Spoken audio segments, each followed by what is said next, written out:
Welcome to Business Amplified with host Kevin A. Dunlap. This podcast is for small business owners aiming to amplify their enterprises. Explore strategies to play a bigger game by becoming an author, public speaker, podcast host, or expanding your brand in other ways. Elevate your business on Business Amplified. Hello, everybody. This is Kevin Dunlap with Business Amplified, and welcome back to our show. I've got a wonderful person that's going to be our guest today. And to be honest with you, the last 20 or 30 minutes before we even start the show, we just started having a phenomenal conversation. So I know this is going to be a great experience. So I would like to go ahead and introduce our latest guest, which is Sondra. Sondra, welcome to the show. Thank you, Kevin. Thank you for having me. I'm excited to be here. And yes, I did enjoy our free conversation. So Sondra, tell our listeners and our viewers, who are you, what is that you do, and why is it that you do that?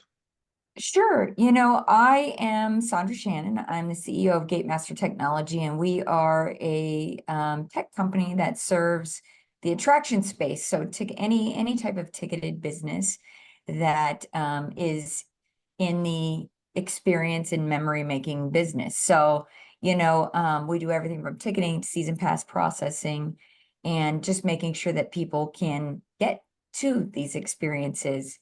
And when you ask why I do it because my some of the best memories I had as a kid were going to theme parks with my parents.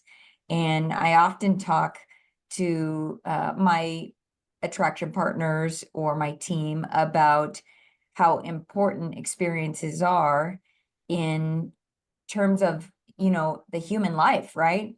We saw this in 2020 when people couldn't go to these experiences and connect with other people and create those memories.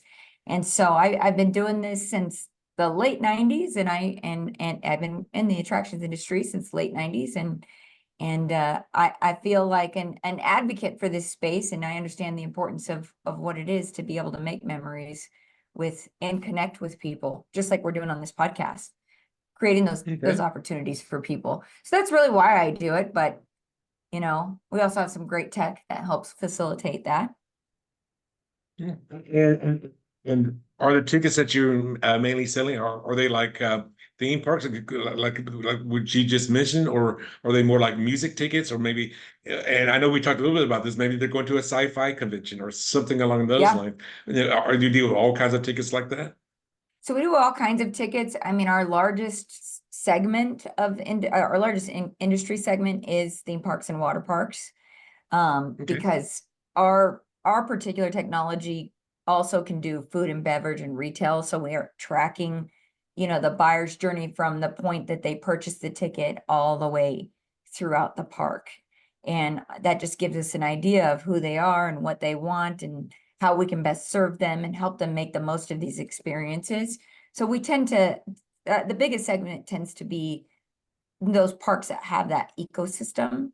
But we also, Renaissance festivals, music festivals, like you said, those to me, they're all the same. They don't think they're the same, but as far as what we do for them, it applies. I remember I used to go to the Renaissance festivals in Las Vegas when I lived there. And I just remember just how it was at Sunset Park. And that was a huge park, and that was a huge event. And I do remember, I think I even knew one of the actors that was doing one of the little side shows at the Ren Fair. And I remember going to those things. Just it was a great experience. Sometimes even that's myself or with a small group of people. So those were very interesting. Yeah, and what's fascinating about the Renaissance festivals, and a lot of people probably don't know this, I mean, they can see, I think I have one that's close to 60,000 people in 9 days, which is incredible. Some of the theme parks will see millions of people a year, but these Renaissance festivals are open for maybe, 9 to 12 days, because they're only open on the weekends.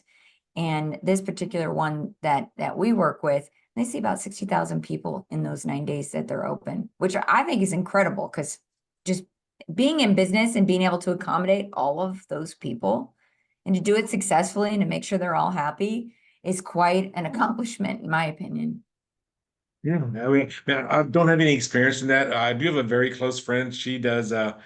She's the MC for a big events, big Indian events up in Canada, and just and I know when she's putting those on, or when she's putting on a wedding, you know, 1,000 people coming there. I just from hearing from her, those are major undertakings because you just have no Yeah. idea what it takes to set it up and then and break it down as well. And then of course to market it and get your name out there.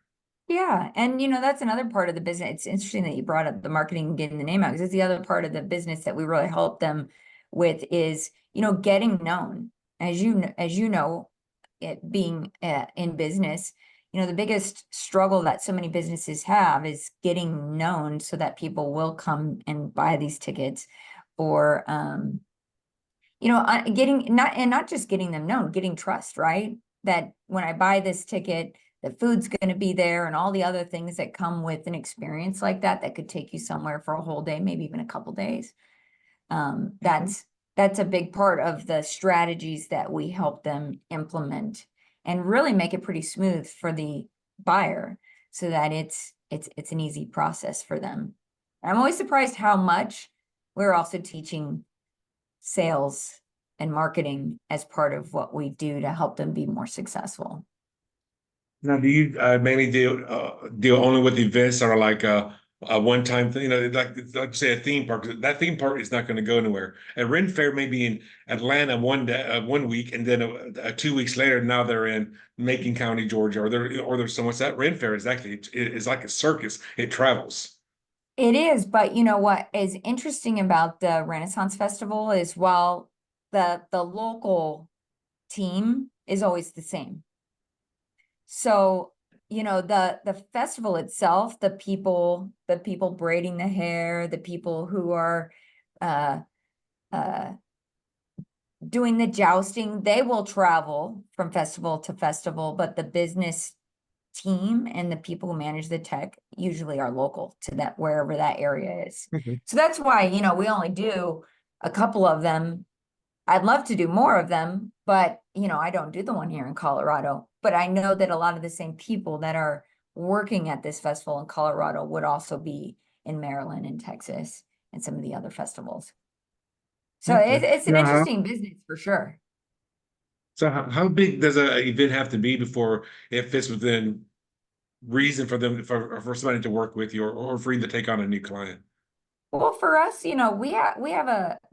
our mission is pretty simple, and that is to help attractions massively succeed through proven innovative technology and legendary service.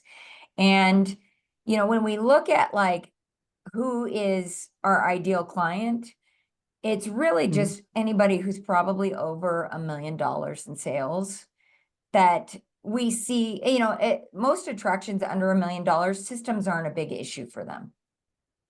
But Okay. once you get above $1 million in ticket sales and revenue, then you're dealing with just this huge scale Okay. at that point. So that's really when I would say, I'm not saying I would turn anybody down necessarily who's under $1 million, but I think that there are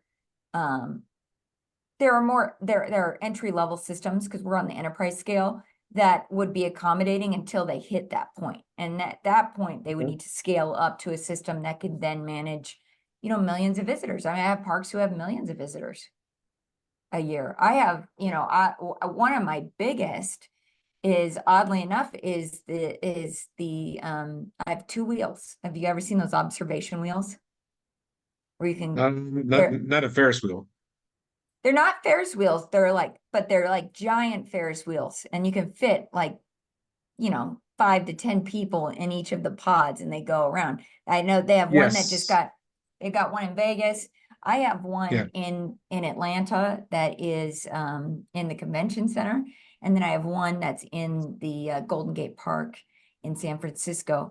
And of all of the attractions that we work with, they see probably the most people, believe it or not, because they're putting hundreds of people on that thing every Right. hour. And we help manage, when people will be coming in to ride on that. And it's a good amount of time that you're on that wheel. Yeah. I mean, you're probably up It there is. for I a mean, half because hour. Well, Oh, I did. It's called the High Roller in Las yeah, Vegas. yeah, Is that the yeah. hotel called the Link in Q? And my best friend at the time and I did it. And our birthday's only 5 days apart. So my birthday's February 21st. Her birthday's February 26th, and we were just and we also celebrate our co-birthdays together. And we Oh, went to nice. the High Roller one time. It was in the wintertime, and we were the only two on the car, or in the car, I guess you call it. And yes, and that car could probably hold easy 10 people, maybe even 15 people, Yeah, with the observation. And the thing is, that thing never stops. It's constantly moving. So people are loading in on one side and then unload on the other side, but the thing is, it's just slowly moving around. And yeah, when you get up to the top, you're at the top for a good 10, 15 minutes. And when I yeah, say 10, 15, that's talking about, say, from the 9 o'clock or 10 o'clock position to the 2 o'clock position. yeah. You're up there for quite a while. I mean, it's a great experience. I have not been to the one. I haven't been. We actually opened that one during 2020. I mean, that's a whole ordeal. Oh yeah, yeah. The Opening COVID, one all in that was San going on. Francisco. Yeah, that was definitely a labor of love, and I'm so glad that things have worked out the way that they have for them since opening in that year. I mean, they opened during the pandemic, and we knew that there were going to be challenges that existed for them, but like you're saying, being on that wheel, I mean, you can get great views that you can't see elsewhere. I don't know how long ago you were on that high roller. I was just out there for a convention. It's called INTIX. It's the International Ticketing, um, the big International Ticketing Association, and we all got to ride that. And Mhm. you know, now that Sphere's open, you also had an amazing view of that. I mean, you got an amazing view of the Sphere, no matter where you are in Vegas at this point. But have you seen that? I saw them building it, but I left Vegas on March 1st, 2022 to move to Raleigh. So it was still under construction. And I remember just going to some of the casinos, just how congested everything was because a lot of roads were closed or they were one-way street. It became one-way streets. Just getting inside the link was almost impossible. So I remember the construction. I have not seen it ever since it's done. Now, if you go to Vegas, another ride, if you want to call it a ride, is to go to the Stratosphere and go and eat at the restaurant that's called Top of the World. Now that's Yeah. there's an inner circle and an outer circle. The inner circle is the hub; it doesn't move. But the outer circle is like two rows of tables that are right against the window, and this thing takes like 45 minutes to rotate. So it's like if you really want to get a nice view and have a nice meal, that's a great place to go. I mean, if I can be completely honest, I'm scared to get on those wheels. I do them, but the height is what gets me. That's why the stratosphere, I definitely have a fear of heights that I'm working through because I've had friends that have what do they have on the top of there? See, I haven't even gone because I'm afraid it's too high. There's that one that spins around in like a big umbrella kind of thing, and so it swings Yeah. people around. Ooh, There's one that goes that, up and down the needle, and there's a third one where, well, in this case, it's on you're on what's they call it a bungee, but it's not a bungee. It's technically it's a decelerator. It's a stunt term where you actually jump off the stratosphere and you're on a cable and you free fall until maybe 10 feet from the ground, and then it quickly slows you down without a jolt to the body.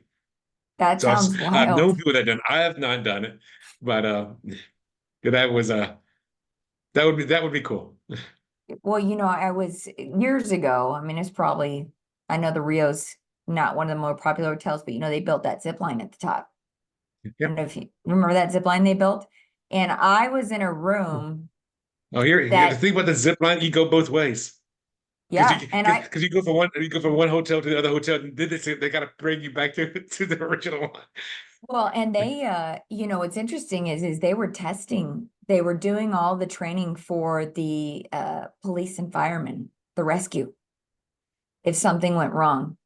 And so I'm up in my hotel room in the Rio. I was there for an event and they were just putting that together.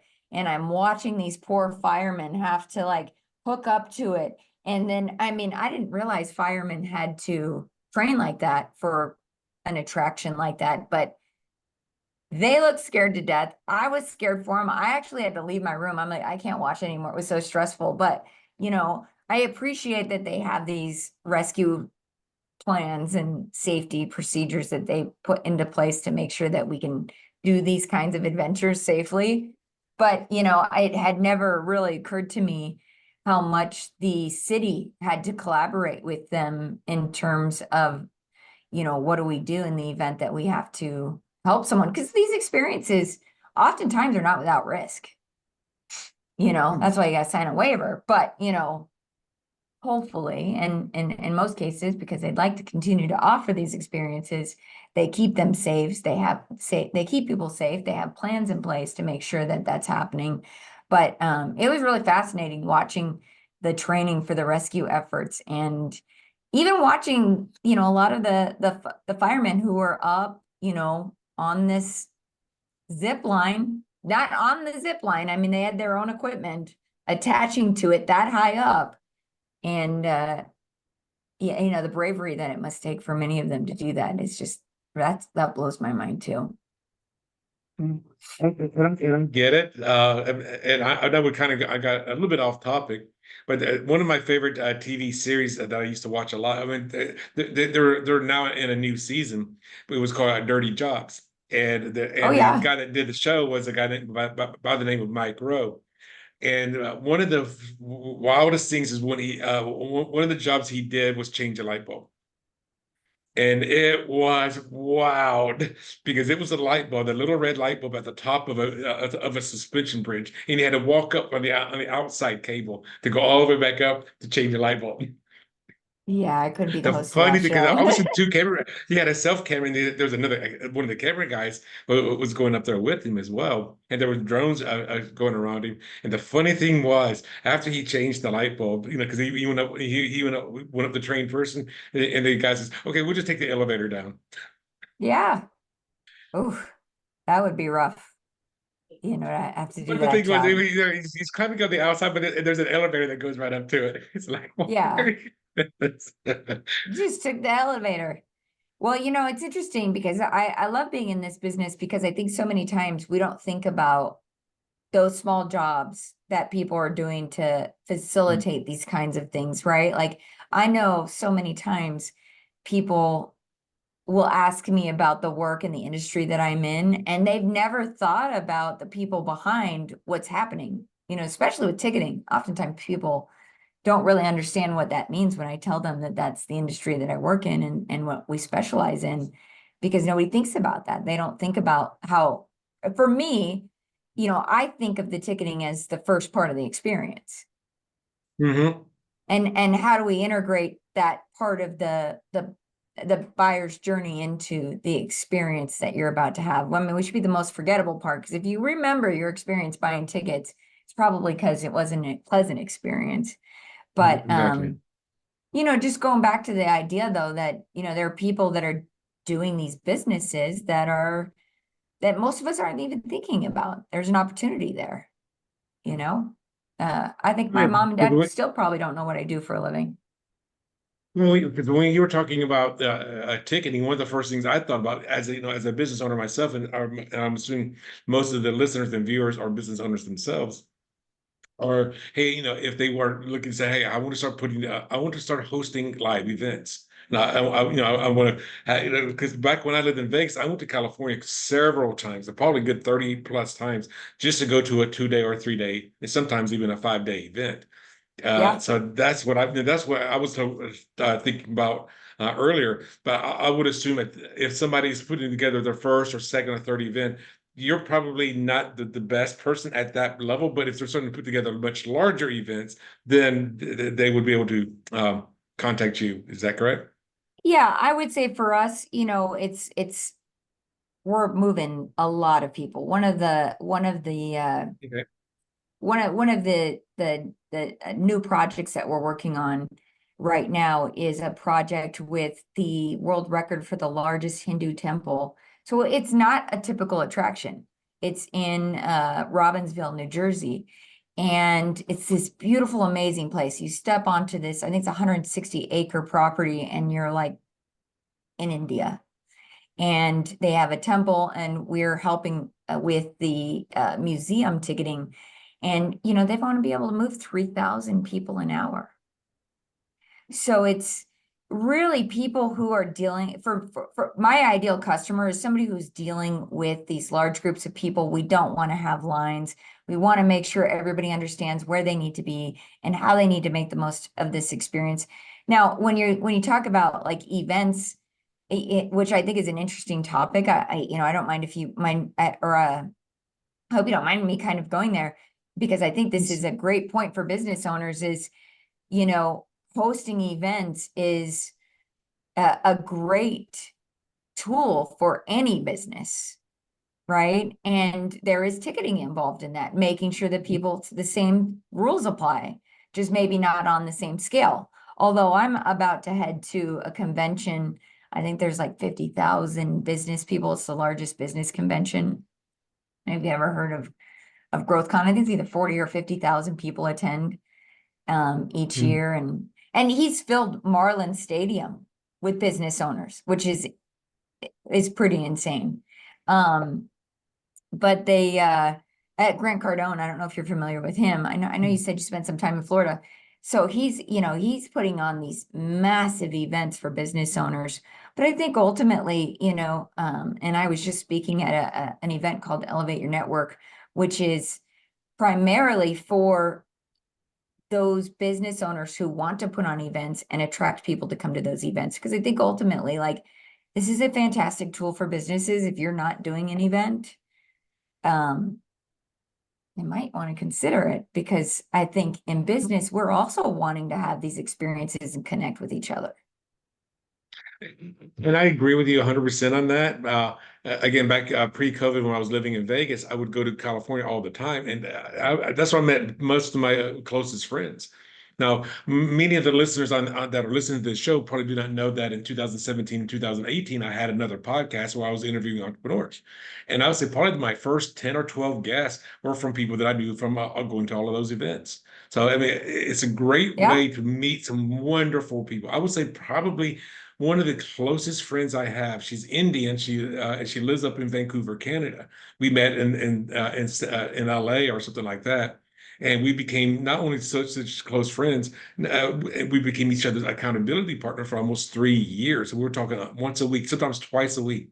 Just say, okay, this is what I'm going to doing. And she was a marketing person. She also did South Asian weddings, and we were holding each other accountable. And that's one of the thing is that you definitely want to have an accountability partner. But the thing is, it was because of that event. And if you really want to grow your business, that's a whole kind of point of this podcast is you need to step outside of your comfort zone and start doing things like a little differently. And having an event is by far one of the best ways to do it. Yeah. If I you agree. don't have an event, then be a guest speaker at one of those other events, and now you're on somebody else's stage. And she was just talking about, she was just speaking at, was Elevate Your Brand or something? It was a Elevate Your Network, but it was primarily focused on business owners who are creating events and how how they can deal with that, because there's so many, like you're saying with your friend who does weddings and all of these different events, so many different parts of that business.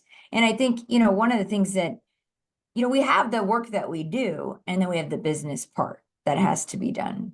So there's all this planning and organizing and marketing and making sure that everybody has what they need, make sure people have the right menus, because, you've got different tastes and different needs when it comes to food, all of these things.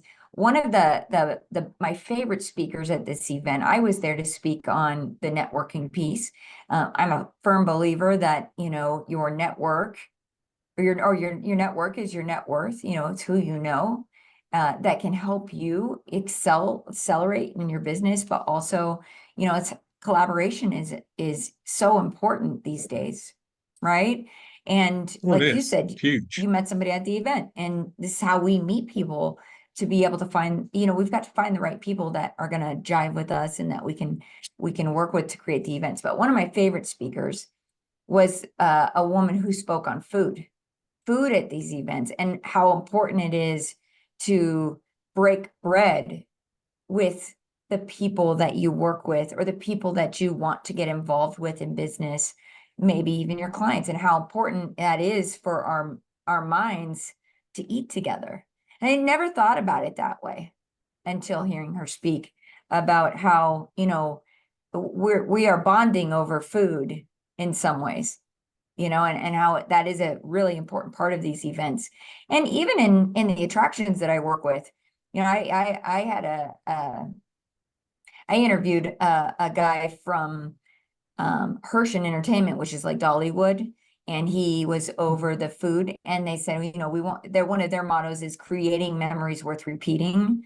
And then, for the food, it was like creating food worth eating over and over again, right? Because we understand that, like, when we go to one of these attractions or the Renaissance Festival, my kids love getting the pretzel from the guy who's got them hanging on that, you know what I'm talking about? The guy who's got the stick and he walks around and he's got the pretzels hanging, and they're cold, but it's the experience, right? And so every year I take them to the Renaissance Festival knowing I'm going to buy a couple of those cold pretzels, but they love it. They love that the guy comes around with the stick and they just get to pick their pretzel right off of it. So, food's an important part of I think business that we don't even talk about oftentimes.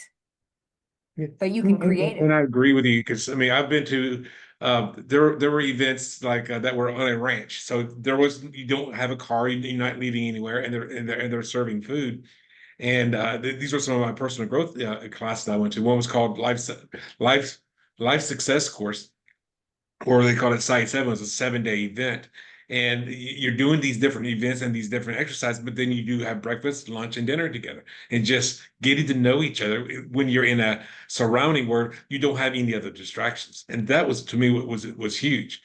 When I used to go to the ones in California, everybody's like, hey, let's go grab lunch together. And everybody would team up and go and yeah, and just have lunch. And the thing is, that, like you said, it's like if you're going on a date or if you're going with other people, breaking bread with somebody else is going to be your commonality. And the other thing I like about these events, regardless if it's the Ren Fair or let's say in the casino, what do we call it, the meeting room, is that the people that are attending that event will usually have a similar interest that you have. Yeah. Well, I think it's one of my mentors always says, like, every meal should be with somebody you can potentially do business with, or a customer, or one of your coworkers. If you really thought about using these meals as a way to connect with the people that you are going to find success with, I think it's a really neat way of looking at it. I really appreciated that, and I think it's a great way to connect with people, and now that's kind of how I do a lot of business. I'm a foodie. So that once that clicked for me, I'm like, yes, I'm going to have every meal be a business meal. I mean, as a business owner, there's the advantage of a tax write-off, right, too, right? But, I try to, at least take a couple of meals a week, if not more. I mean, as many as I can, with people that I want to get to know, people that I know, my partners who come into town that I work with, customers when I'm in their cities, and just in general, anybody that I think that I'd want to work with. If there's an opportunity, I think that's a great way to do it. Plus, it's always nice to try new foods. Oh, yes. Because I mean, I've lived in Raleigh just under 2 years now, and I try to go to, or I not try to go to, I actually do. I'll drive by and like, that looks like an interesting restaurant. I haven't had that kind of food in a while. I mean, it happened to me on my birthday a few days ago. Is I walked into an Indian restaurant, that was an express. So instead of being like a buffet, I would that meat, and that side, just like you would see at Panda Express or a Chinese place. So like, well, this is a novel idea. Well, and happy birthday. But Thank you. I love Indian food, and we have one here in Denver that is a brewery Indian food, which I'd never experienced before, but it's actually really amazing. They have a chai a chai beer that is really amazing. You'd never think about those spices mixing. This is one of my favorite places to take people who come to town, because it's a neat experience and you get to do it together. And Indian food is a favorite of mine. So. Yeah, well, I like it as well. But, now, I was going to ask you one question because we were kind of starting to run out of time. While you've been running your business, what were one of the biggest challenges that you had, and how did you overcome that challenge?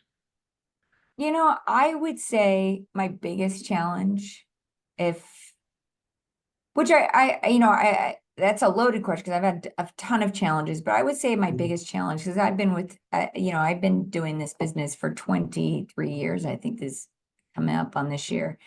And one of my biggest challenges, I think, was thinking too small. And I didn't come from much. I'm from Los Angeles. My family didn't have much.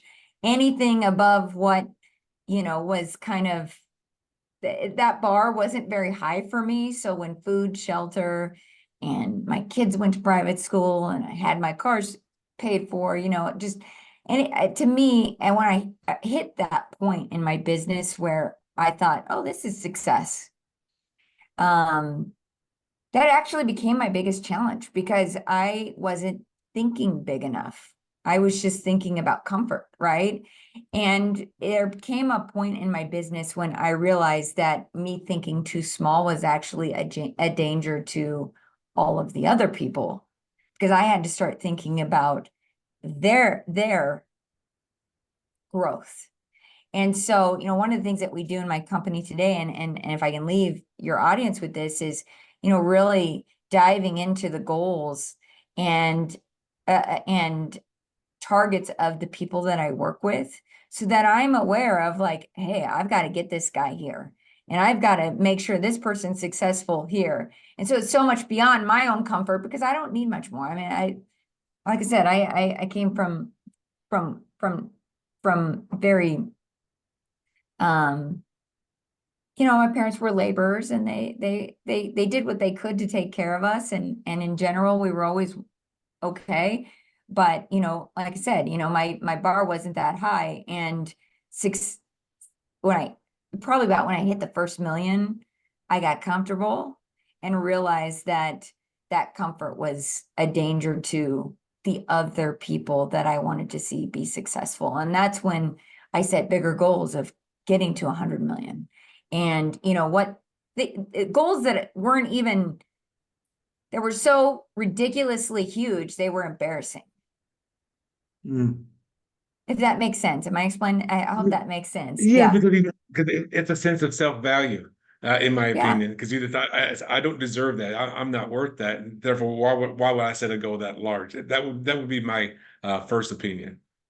Yeah. And also realizing that, like, for me, being in this business, and we've seen this business has been so many things. I mean, we've been around since 1994. And so we've been around for quite a long time. And this business has seen so many different faces and been so many different things over the years.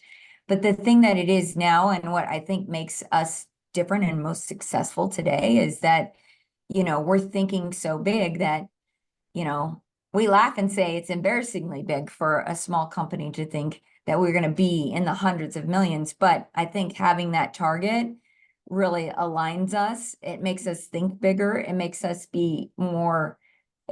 avoid comfort, which can be dangerous. Like I was saying, comfort can be dangerous because there came a point where the business dipped and I had to rebuild, and realize that upon rebuilding that I needed to think bigger, and that I needed to protect the people that I worked with and my customers and everyone, by having a bigger vision for what the company should be today. So now today, our vision is to help every attraction, large, medium, and small, be successful at what they do. So even though we had the conversation, I think the ideal client for me is someone with over $1 million in revenue for an event or a ticketed attraction.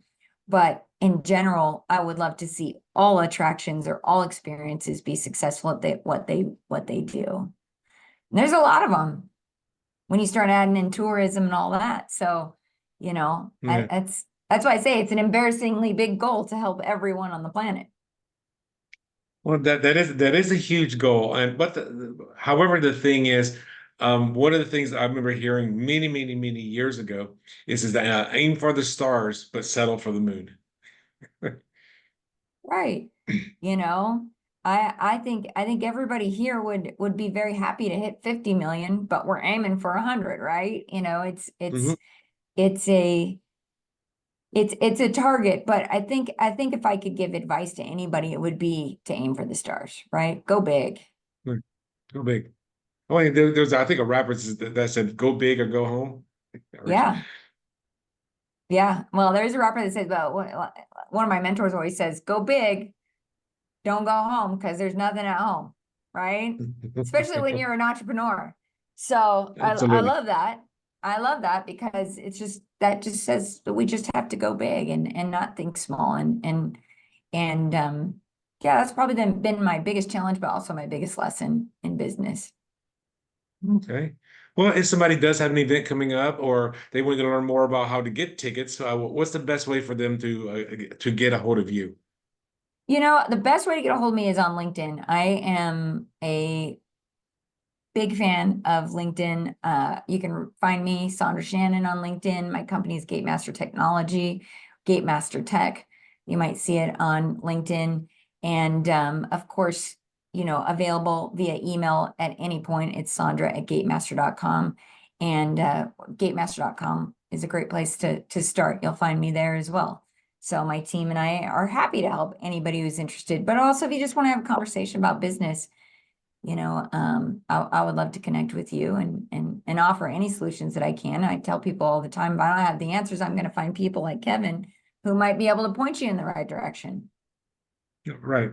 And if you didn't get the full URL, it's going to be in the show notes. So definitely go ahead and look there. And Sondra is spelled Sondra. So it's not like a SAU, it's Sondra. Yeah, Well, thanks to Sandra, my I parents. do appreciate you for being here today. And I also want to tell the listeners, if you are a small business owner and you think like you have a message you want to share with somebody else, or you know somebody that has a message, go ahead and schedule one of our 15-minute pre-interviews as well. That way we can decide if you would be a good fit. And that's going to be at businessamplified.net/pre-interview. Again, that's businessamplified.net /pre-interview. Now, Sandra, are there any other things or any other words that you want to share with our guests before we leave today? You know, Kevin, I just want to thank you for having me. I appreciate you creating a space for business owners to have these conversations that I think are really important and connecting people. So I appreciate you having me. And like I said, if there's ever anything that I can do to help anybody with their business, I that's my passion. And I appreciate you so much for sharing that passion with me and helping people achieve what they want to achieve in their businesses. My thing is exactly, I want people to not play small. I do want them to play big. And the only way you're going to play big is going to be pushing your comfort zone. Having an event is one wonderful way of doing it. Now, I was talking with another guest earlier today, and after our interview, we started saying, "Hey, let's actually do a workshop, and you do that part, and let's bring in one or two other Yeah. people." And I mean, it's not starting big; it's starting small, but it's at least it's getting started, and then that will have a momentum like a snowball as it's going downhill. It would get bigger and bigger and bigger. So uh, even if you don't play big right at the beginning, at least start playing. That's it. Just play, get in the game. Get in the game, absolutely. Well, Sandra, I want to say thank you for being on the show today, and I want to say everybody else, if you like our show, go ahead and share it with other people. We would love to help more people as much as we can. I know I like helping people. Sandra likes helping people, and the thing is, let's just start helping others and grow our businesses and our lives. Well, Sandra, thank you for being on the show, Thank you. Appreciate you. and until next time, be amazing. Thanks for tuning in to another empowering episode of Business Amplified with Kevin A. Dunlap. If you found value in today's insights, don't forget to subscribe, rate, and share the podcast. Keep amplifying your business. And remember, your success journey is our inspiration.